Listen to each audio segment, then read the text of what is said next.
this will hopefully sort of set a framework as we go throughout our time together to really have you considering things that you might want to flesh out in your ideas for a business plan as you sort of continue down this road. Think about what you have already, clarified for yourselves and what you might need to pull from people. And of course, in addition to that, these two are amazing resources to have and get you connected with. So that is sort of, I won't do most of the talking today. The only last thing I will mention in terms of housekeeping is that we do have 2 sessions next week. So they are on Thursday and on Saturday. Thursday is 5 to 7 p.m. at the Village Tree, which is in Wilmington. So the address and all that can be found on the course site. And then Saturday is at the so we have a game activity that we'll do first, and then afterwards we'll do some volunteer work. So please be dressed appropriately, bring water and all of that. So all right, with that I will stop and I will turn it over. So Rachel is going to be sharing her screen. Rachel, right now it looks like what's it look like in your end? I have the PowerPoint up. Can you all see that? It is a white square on our side.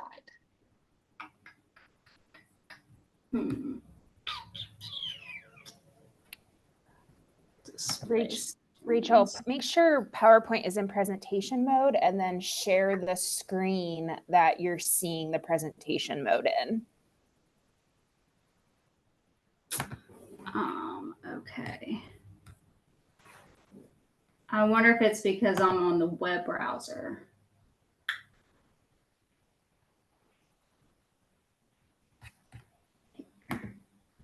So, and I have it up on my side too, if that's easier. Let's see.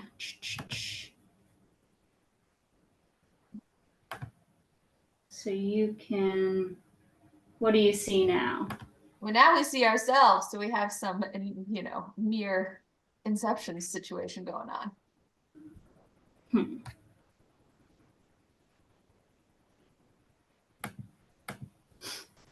Maddie, why don't you go ahead and share? It might be a capability thing.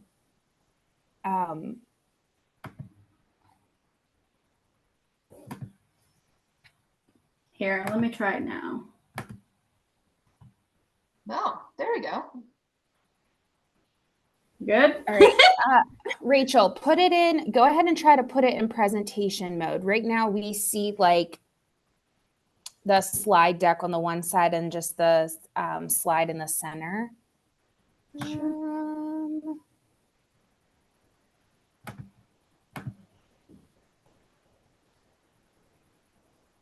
Hit screen, go back to the 3 little dots where it said screen. Hover over that. Oh no, nope, don't do that. Huh. Well, so as you all can tell, this is our first webinar. So, there's always glitches to work out. So that's all right. Looks like several of you are taking advantage of our lunch and learn. So that's good. Yes, to answer your question, Kay, we'll get a copy of the slides. They'll go up on the site for you to have, as well as some additional resources that they talk about.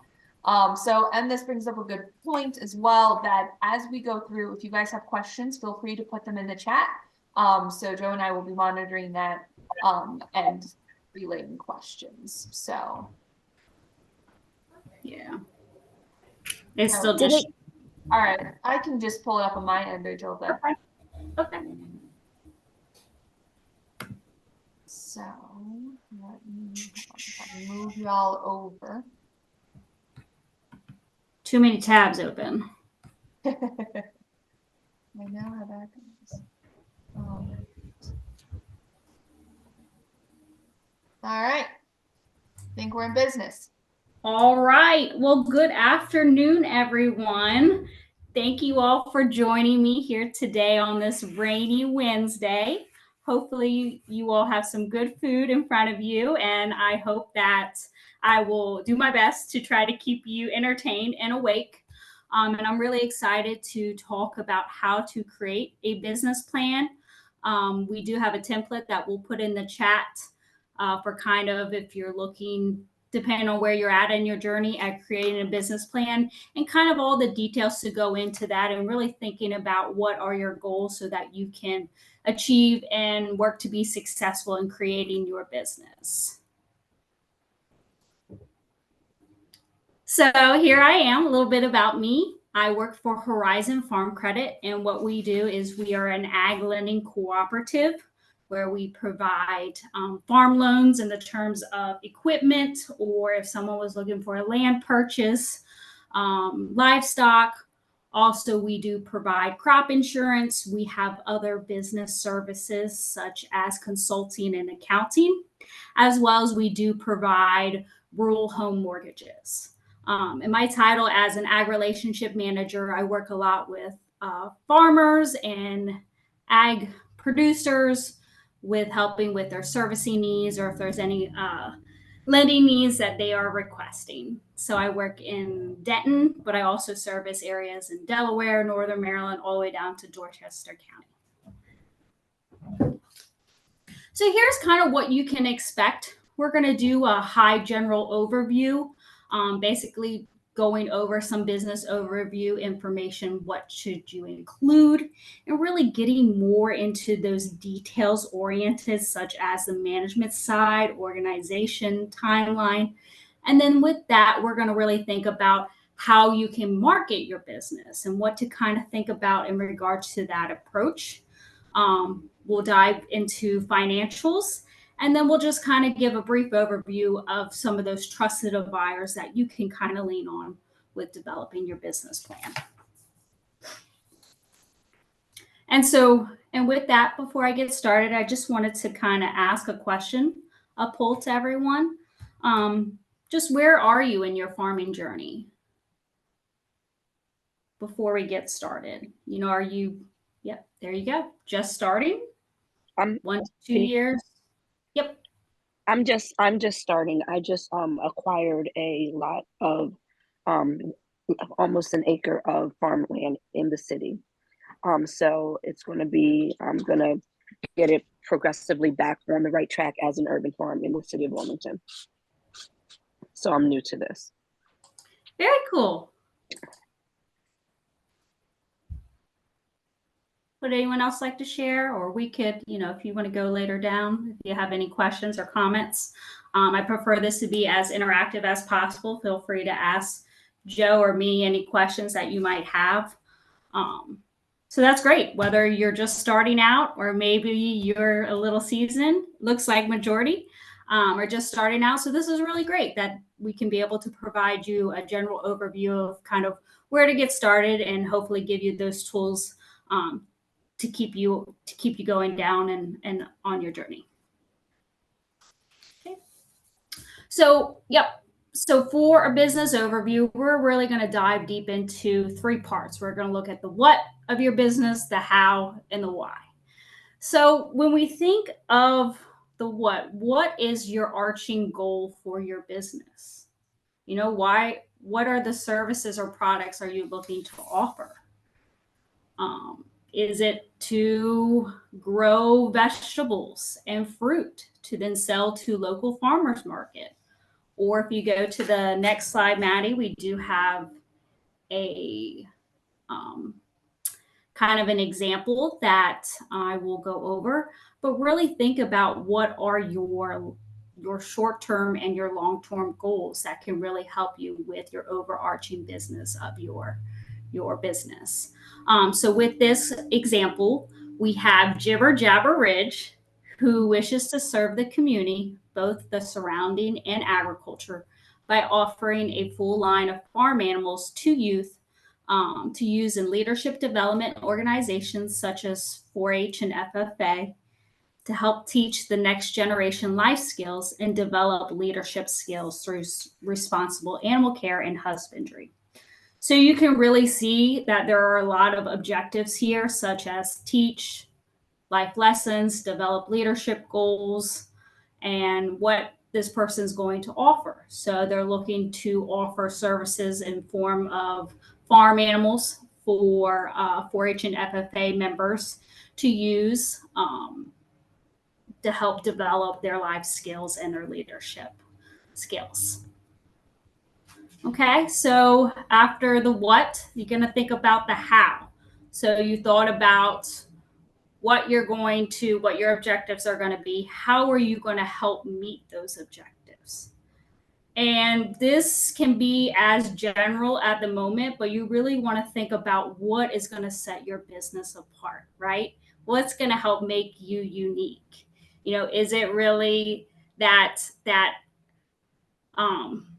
farm in the urban area that consumers can go to because it's the only one in that surrounding location, right? Maybe there might not be another location for another 30 minutes, an hour, whatever it may be, but really thinking about what might set you apart, such as, a woman-owned business. There aren't too many women-owned farmers out there that own businesses. So really being able to use that as a strength, and that could be something you could look at including in your marketing approach when we talk about that later down the road. So here's the same, back to that same farmer, and here's just kind of an example of what makes their business unique. So the farm's located in Northwest Pennsylvania. It has been operated since 2017. They do have 5 species of animals, so they have a wide variety, such as pigs, dairy goats, poultry, and horses, as well as they have access to dairy and beef projects with a partnering farmer. In addition, it's located within 40 minutes of 4 county fairs, which really makes it a good, an ideal location to help support those 4-Hers and FFA members that I had mentioned earlier, that live in the several large towns. So really just thinking about kind of what makes this unique in this example. There is a wide variety of animals. There's not just one, service that they are providing. They have multiple animals, multiple types. So that could work for multiple people. Some people might want a small animal. Some people might want a big animal. Really thinking about when it comes to handling that animal and working with that animal. In addition, the location. So they are located within 40 minutes. Really think about that when you are developing your business. If you're going to be able to meet your consumers where they at, if they have to travel a far way to get to you or you go to them, then it might not be so ideal, or something that you'll have to think about. And then in addition, what else makes this unique is that this farmer provides housing for the animals.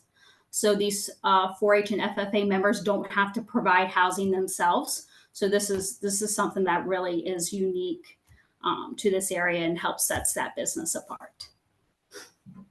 Rachel, I'm just gonna interject just as a quick thing. Do folks know what FFA and 4-H are? Yeah, okay, I'm seeing that. Sometimes we have, just in case that helps give some context to folks. Our urban farmers don't know, and they're like, "Oh, I've never heard that." So anyway, all right, good. Everyone's all on the same page. So. Okay. Yep. Thank you. Okay, and then lastly, we should reflect on the who. Who is the target audience? Who will benefit from your products and your services that you are looking to offer? Whether it be a consumer, right? If they're looking to buy vegetables, meat, fruit at a farmer's market or your farm stand, or maybe it's a client. Maybe you're going to offer some kind of service or whatever that may be to those clients. So, and that can also change. Your target audience can change throughout developing your business plan. So going back to the example, and this is what 4-H and FFA, they are youth that are age 8 to 18 and their families who wish to participate in 4-H or FFA animal projects, but don't have access to our facilities to house animals. The group members will choose a project to raise and sell either at the county fair or privately, allowing them to participate and the local programs while providing profit sharing with the farm. So here's just showing that their target audience will be the youth, and then they can benefit from those services as well as the farmer can benefit from providing those animals to the youth throughout the area. And lastly, which is really important to highlight, is really thinking about your why. Why are you starting this business? Why do you want to pursue this aspect of the business? What is your passion? And that really can align with the mission statement of your business.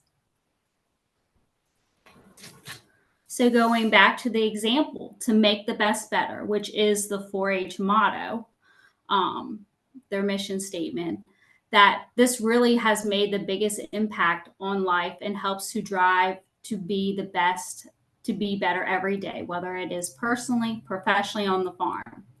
And with this example in operating the business in this community, they wish to give back to programs that establish a foundation for work ethic and drive. So with that, I encourage you all to really think about your business overview. And this all is mentioned in the business plan template that we will provide you in the chat, so that you can start to edit and start to write your business overview. And you can always make changes. That's what it's supposed to be, a working document. It's to always, and to improve, to always try to recreate your business to help it be better and better. Hey, Rachel. Mm-hmm. All right. So we have a question in the chat. And this is a good one because you work with beginning farmers all the time, right? People that are just starting out, that maybe it's a brand new business compared to something that's existing. So if you're starting from scratch from the very beginning, do you write down in this section what you're planning to do because you haven't done it yet versus what you have? Or how does that look like if you are just getting started? Sure. I think any information you can provide is better. I really think that to include where you are, where you want to be is really important. And that kind of goes back to writing down your goals. I know for me, when I want to work to achieve something, I have to write it down. So you could include that in your mission statement, because hopefully maybe where you want to be would be part of that mission statement, whether it is serving the greater community or being able to provide high quality, fruit and vegetables to consumers in the local area. You can I think either here or the how, when we go back to the beginning, the objective of your business. I think that you could include that anywhere. So if you're just getting started out, thinking about the W questions, the how, what, why, who, how you're going to do this, thinking through those questions might be your starting point. If you're not sure where to start in this section. And I know we're going to talk through some additional sections of the business plan template, but I did want to try to get that kind of wrapped up here for Kay. She had a good question in the chat. Great. Thank you. Yeah, I appreciate the questions. Keep asking them because, you never know until you ask. And I'm happy to answer any questions that you may have.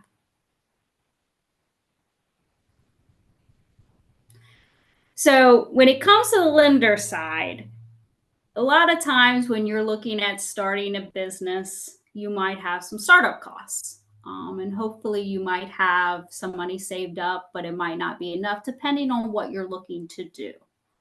Whether it be purchase property, or maybe you need a specific piece of equipment and maybe you have part of that down payment, but maybe you're looking at financing the rest.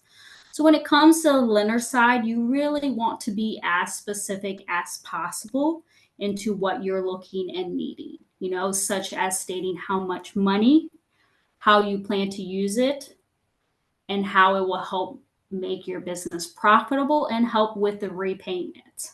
So with that, you would kind of look at, here's where I want to be. Here's how you can help me get where I want to be.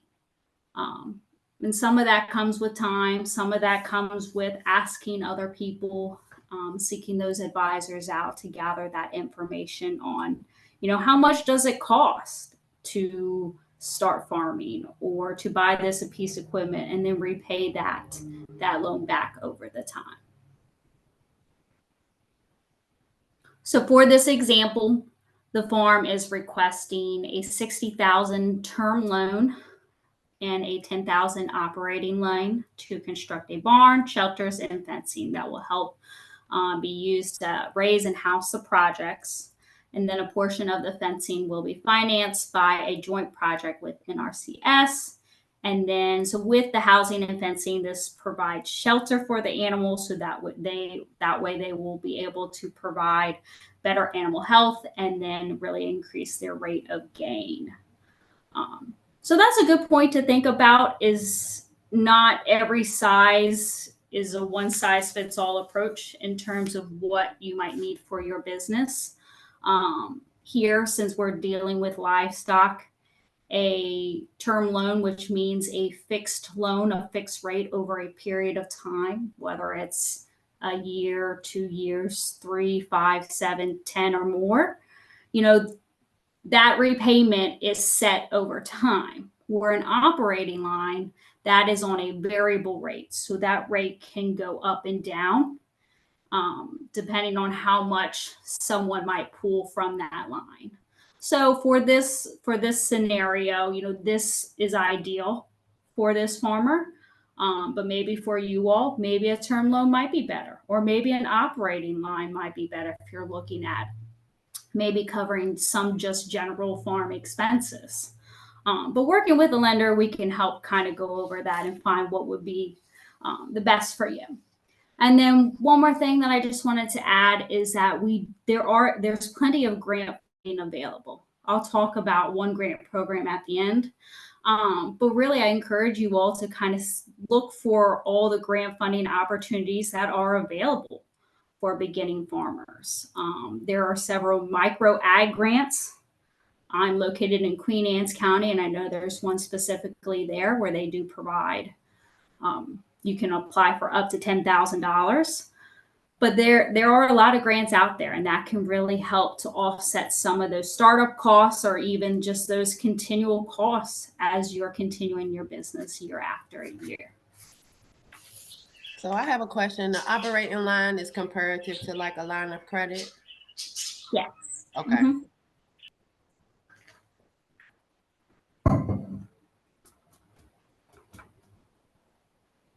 Okay, yep. So moving from the business overview, we're going to get more into the details for the management and organization. So I'll just take a pause here to kind of ask that second discussion question, which is, what best describes you and your business at this time? Is it in the discovery phase? You plan to write a business plan, or it is already existing?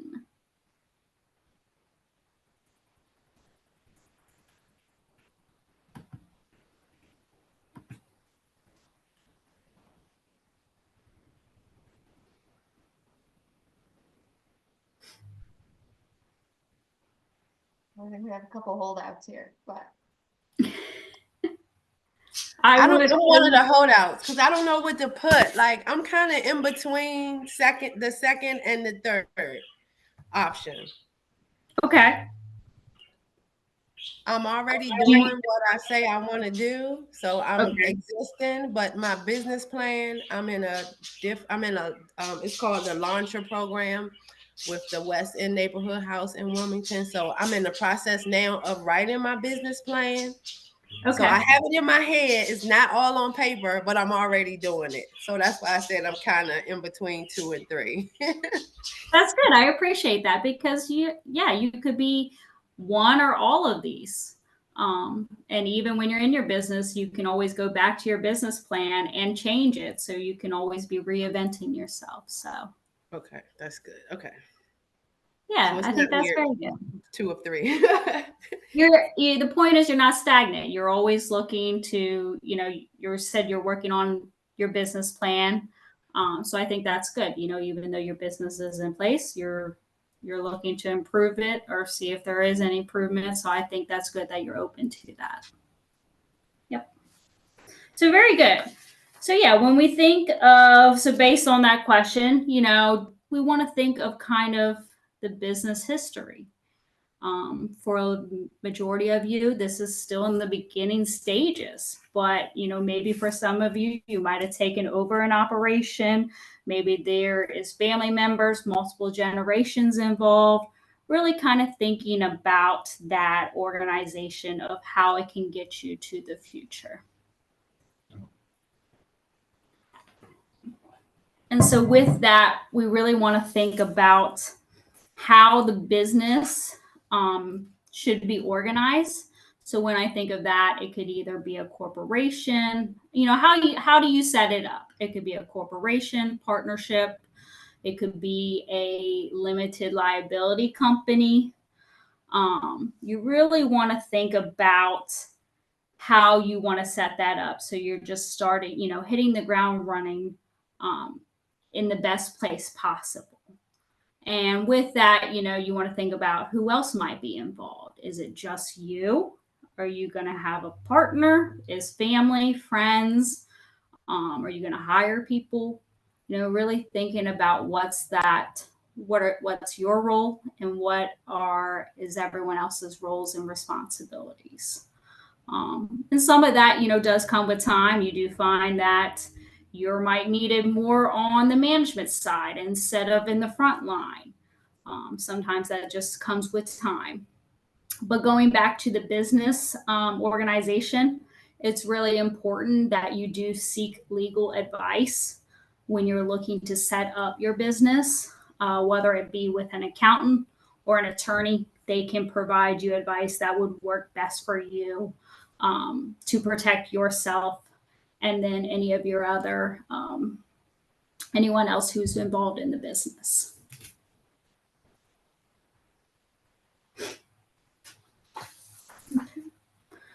And then for me, what I really like to do is I like to complete a SWOT analysis. So here I'm really looking at the strengths of my business. What are the weaknesses of my business? Are there any opportunities and threats to my business?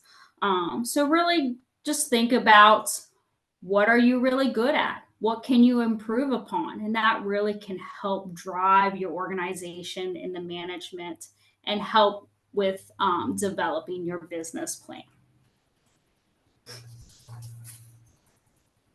And then moving on to the timeline, really thinking about what is your plan of action? How are you going to get to where you want to be? Is that going to be a multi-step process? Most of the times it's not something you could do overnight. So really kind of writing out how you're going to get from point A to point B. And by going to the next slide, that can help us get us where we need to be.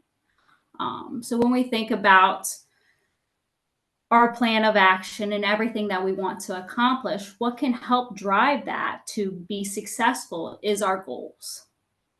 So we could take a couple minutes if you would like to list what your short and long-term goals for your business would look like. Where do you want to be within the next 3 years? And then looking further out, where do you want to be in the next 5 to 10 years? Really diving into these goals that we really want to be as specific and as smart as possible.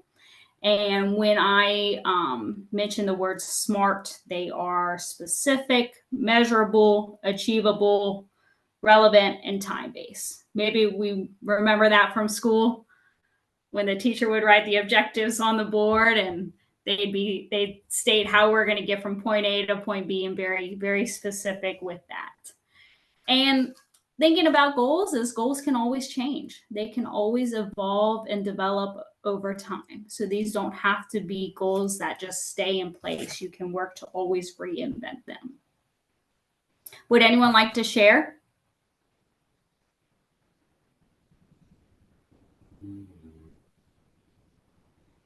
No takers?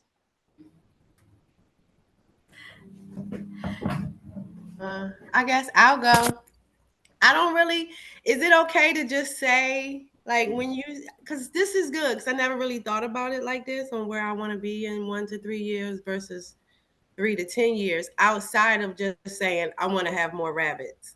I want to have more customers that need my rabbit services, and I want more people to buy my product. Like, can it be that simple, or does it need to be more in depth when you start thinking about long-term goals? It can be that simple.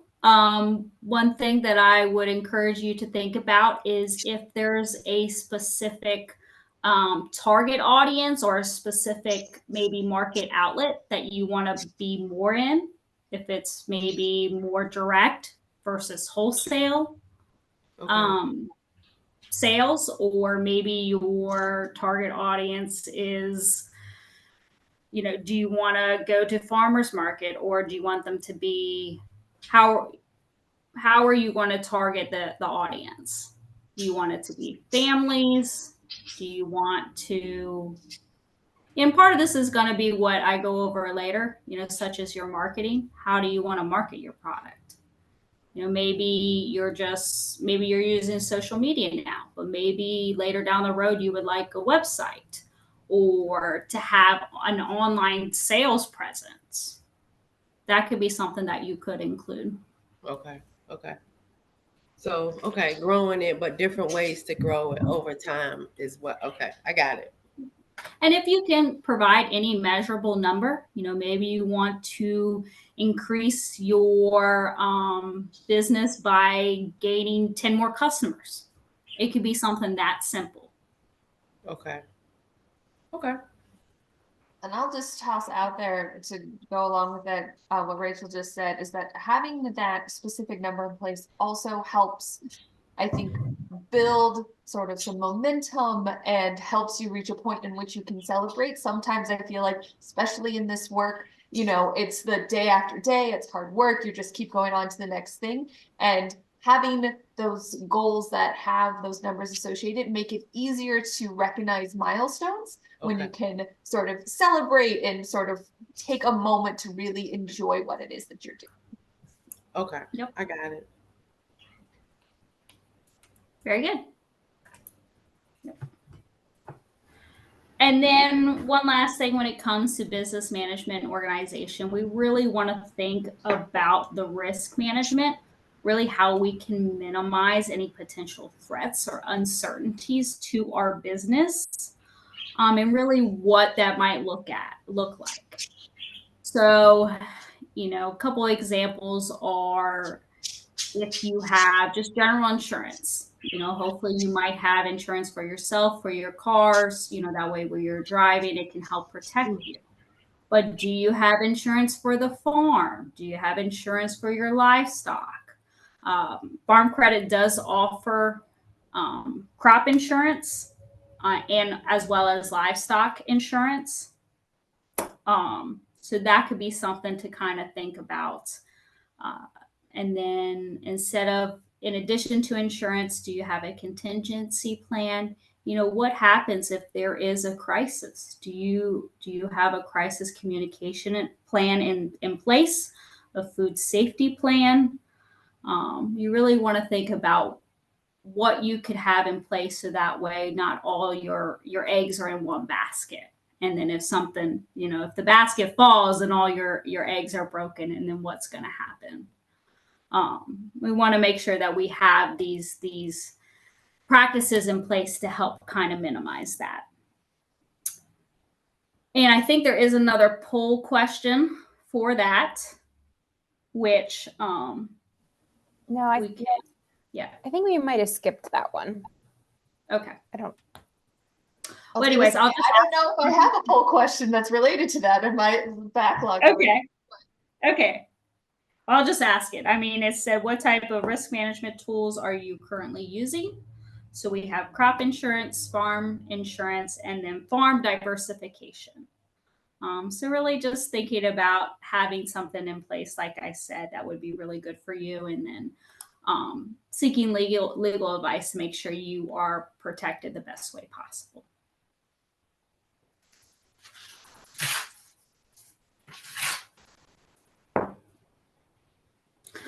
So now that we've kind of gathered some more details about your business, this really can help with driving your marketing efforts to help you with your marketing approach.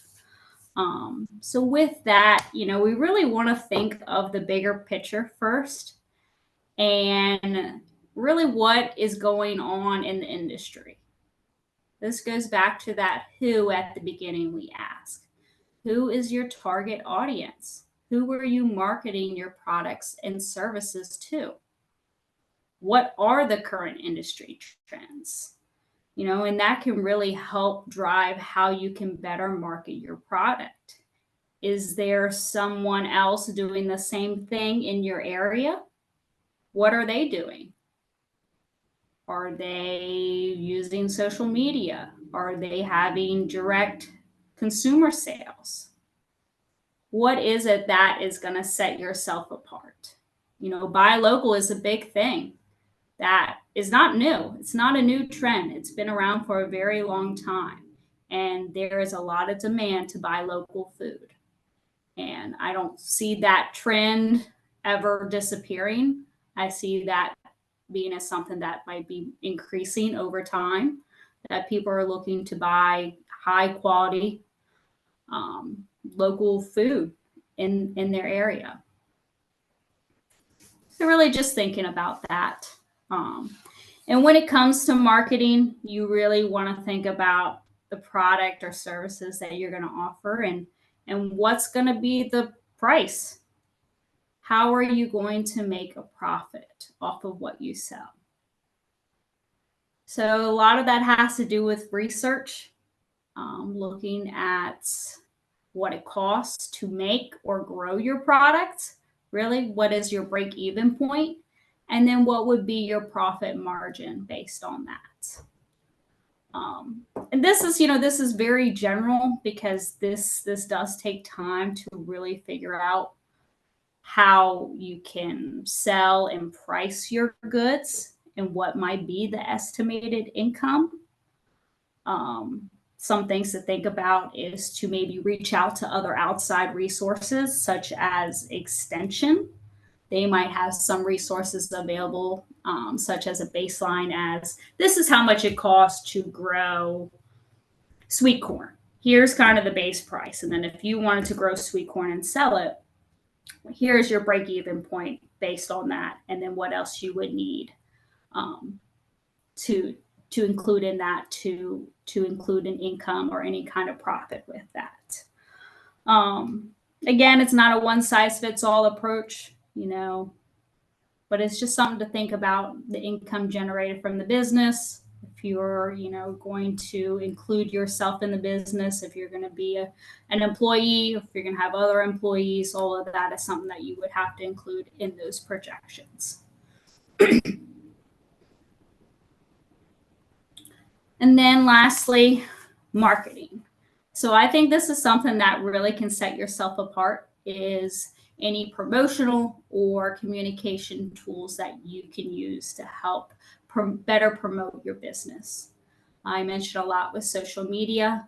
Everyone is very hands-on with their phone, whether it be Facebook, TikTok, Instagram, being able to have those photos, those live feeds, anything with that to help increase the presence of your business, I think can help with the better marketing of your business.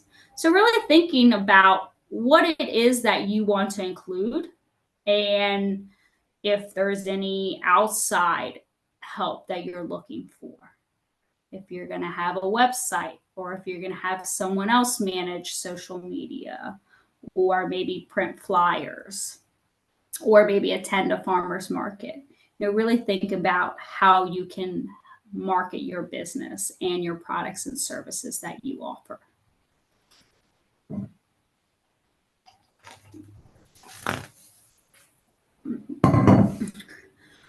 So hopefully we have a little bit of a better understanding of how we can increase our marketing approach for our business, and that can really help with developing your financials.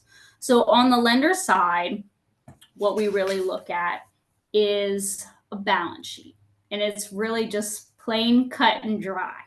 A balance sheet. How many of you have heard of a balance sheet, or maybe have worked on a balance sheet before? You can also eat. Oh. And I also have another question. There you go. Yeah. So go ahead and answer that poll.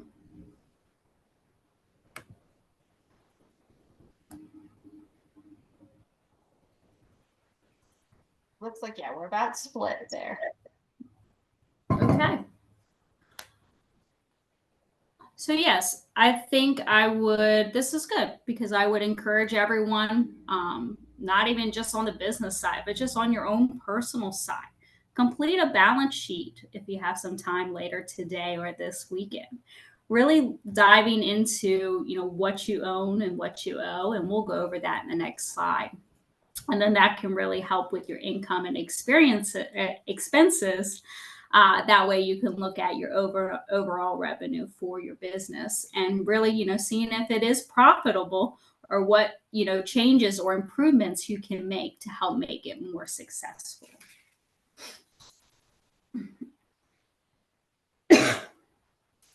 Here's an example of a balance sheet. And this is just a snapshot of a specific point in time. So you can complete this today, and then you complete this a week from today, and it could be different. But when it comes to a balance sheet, as lenders, this is what we look at. We look at your current assets and your non-current assets. And your current assets are an example would be cash, such as what you have in your checking account, your savings account. If you have any market livestock, any feed on hand, any of that can be in your current assets. And what that really means is that if you had to get rid of that in a short amount of time, you could liquidate that and turn that into cash real quick. And then at the bottom section is your non-current assets. So these are also assets, but they might not be able to liquidate in such a quick amount of time. So assets can come in the form of real estate, such as a home or any property, any equipment, your vehicles, your car, truck. If you have any breeding livestock, if you have a retirement account, any of that can fall under your non-current assets. So really just think about that, and, how your assets and what you own can help offset what you owe. Looking at the next slide. So on the left side was our assets of a balance sheet.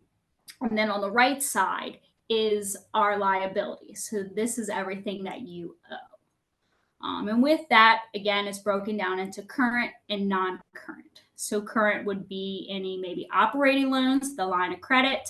If you have any credit cards, what's the balance, if any, on those? And then when it comes down to your non-current liabilities, these are going to be your long-term liabilities that might take longer than a year to repay back. And some of that can correlate with what you have on your asset side, such as a house. Then maybe on the liability side, you might have a mortgage for that house, and being able to list that out. Or if there's any other, such as a school loan, a personal loan, maybe a car loan, any of that can be listed as a non-current liability. And then moving on to income and expenses for your business. You really want to look at the overall revenue, basically what you make. And then when it comes to the expenses, what you spend. And that can help you with your overall net farm income if you minus your revenue, minus your total expenses. And a lot of this could be mentioned on a certain schedule of your tax returns. If you have a business, it would be Schedule C. If you have a farming business, it would be listed under a Schedule F. So one thing I would like to just highlight and make note of is that keeping good records is really important when it comes to financials. Whether you are just writing it down on a piece of paper or utilizing QuickBooks, or maybe you have another software or an accountant that you send your information to, this is going to be really important that you do keep good and accurate records.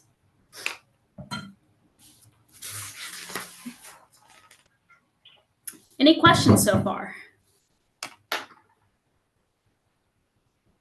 I know it's a lot to take in, but this can really help you with looking at your overall business as to, hey, how much do I spend on everything? You know, what's your biggest expense when it comes to a business? Especially on the farm side, farmers spend a lot of money on fertilizer, chemicals, seed. And it just depends on some other items. Labor could be expensive, insurance, gas, fuel, everything. So really yeah. Rachel, I have a question. So if you're just starting out, you're filling this out, you're brand new to agriculture, right? And you don't have necessarily existing financials to go off on, but you've been asked to project financials for a new business. Any advice or tips on how you would handle that from a lender standpoint? Sure. I would definitely seek out those outside resources, whether it be a mentor, maybe someone who's already in a similar business, or maybe, you know, is a different business but has a similar kind of approach. You know, they might sell something. So you could ask that person, you know, how do you break down, you know, the cost of goods and everything with that? I mentioned this earlier, but Extension, they have a lot of resources available, and they would have a lot of expertise and knowledge of, you know, maybe someone was looking to be a mushroom farmer. Okay, they might have some background information on, here's the research and information that we have gathered about how much it costs to purchase a shed and then fill it up with all the straw, and then buy the mushroom spores. And then if you need anything else with that, here it might be average cost of labor that has been reported over time for laborers as to how much they are getting per hour. So some of that is available. We do understand that not all information is going to be accurate. Some of that can be projected. Some of that has to do with the overall management. So we do understand that, and we do take that into consideration. But I would really encourage you to just reach out to those outside sources first to get a better understanding. And I think that would be a good starting point. And I'll toss in there, folks, that Elisa, who is still enjoying her mother-daughter trip, which is why she's not with us today, has a really good ongoing list of those kinds of resources and has a really good handle on that. So, you know, when she is back, you know, if you have questions to that extent, you know, sending her an email, I'm sure she'd be more than happy to kind of share with you the ones that she's collected that are, you know, local to us here. And that really brings us to that next slide, is really, you know, finding someone that you can trust and that you can reach out to in regards to your business. And they might have that expertise and knowledge that you are seeking.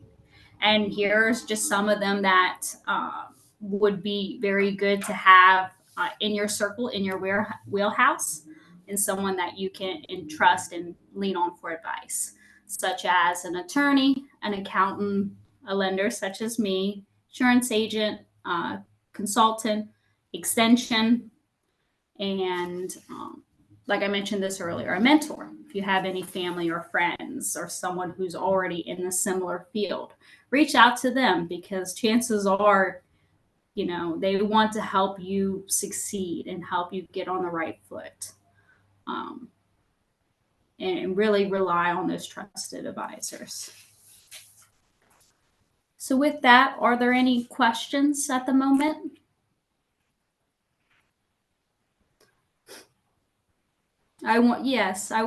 And we can, if you think of questions later, I just wanted to mention our grant program that we have available now. It is called Jumpstart. So with that, this grant program provides, it's designed to support that next generation of farmers. And with that, we do provide up to $10,000 award to the top contestants. So with that, we're really looking, the meaning behind the name is Jumpstart, really helping you get a jump start on your farming operation. So with that, you must have either 2 years or less of farming experience, or be planning to start farming in the next 2 years. If you are a beginning farmer returning to the family operation, you must be starting a new venture or enterprise to be considered a startup farmer. So with that, there is a criteria selection and a couple items that you need to complete, such as an application, a business plan that we just went over. Everything that I've included here today, as well as that template, is exactly what you would need to include when you apply, if you were interested in applying. And then the Ag Biz Basics educational course. And with that, I'll show you on the next slide a link to where you could sign up for that. And it's a really wonderful online educational learning tool to learn more about financial literacy. So applications are open now until the 19th of April. And that's the link to learn more about that, about our Jumpstart.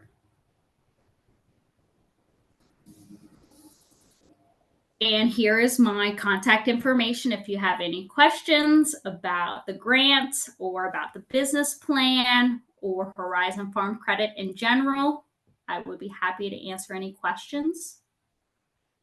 It's my contact, my email, my cell phone number.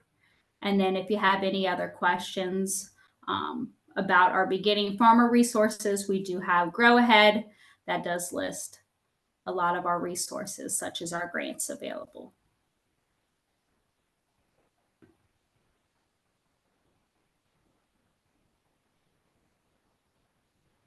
Beautiful. Thank you, Rachel. And folks, all of those links, contact, all of that information, I'll send up a follow-up email, which they'll also be on the course campus website. So they should be on there next Tuesday or Wednesday. So for everyone up there. So they will not be up there this week because I will be out the rest of the week. So, and then Kay is asking for, the Ag Biz Basics course in the chat, which, yep, judging by Joe's movements, I'm assuming she's on it. So do we have any other questions for Rachel and Jim? So I'll talk a little bit about the Ag Biz Basics course, because there's probably a little bit of some questions with that one. So Ag Biz Basics is fully online. So the quick reference guide that I just linked in the chat actually walks you through all the steps you need to go through. Oops, let me get that link out to everybody. It walks through how you register, particularly for the course, and it'll walk you through all of those quick steps. There is a discount code in there. It's Jumpstart 2024. There is actually a fee to take the course, but we cover that fee for anyone that is applying for our grant program. So that course is completely free if you so choose to do it. It's about 4 to 6 hours of time, and it will help you navigate more of this kind of business plan space in preparation for submitting your application. And so if any of you do have specific grant questions, I am more than happy to be a resource while you are walking through that application process. We did have a winner actually from the Wilmington area and the urban ag sector last summer. And so we definitely want you to feel welcome in participating. I will also share that it is very competitive. So you do want to take, make your best effort and take your time doing your application. But hopefully walking through the process will help you not only prepare your business plan and get you thinking about some of the things we talked about today, but also help you set up for that long-term success with the great things that you're working on. So if you do have any questions, I'm going to go ahead and put my email address here in the chat. But feel free to reach out to either Rachel or I. We are more than happy to help, and certainly want you to take advantage of some of our resources that we have available.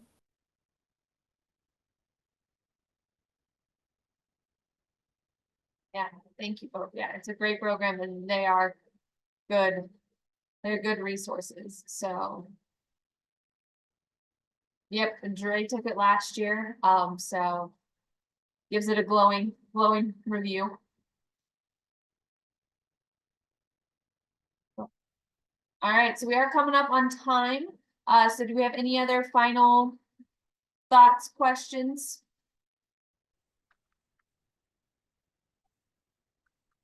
All right, well, if not, right now, if it occurs to you later today, yeah, just let us know and, you can email directly or feed it through me, whatever, you're most comfortable with. And we will do that. So can you please also give a virtual round of applause for Rachel and Joe, for all the great information that they shared with us today. So thank you both very, very much for, partnering with us again this year for our program and sharing that information. It was a great way to sort of set the framework for the rest of the program to come. So we're very grateful. Thank you. It was a pleasure. Thank you.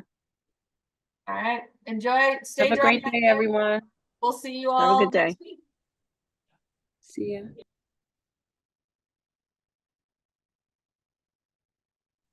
Thank you.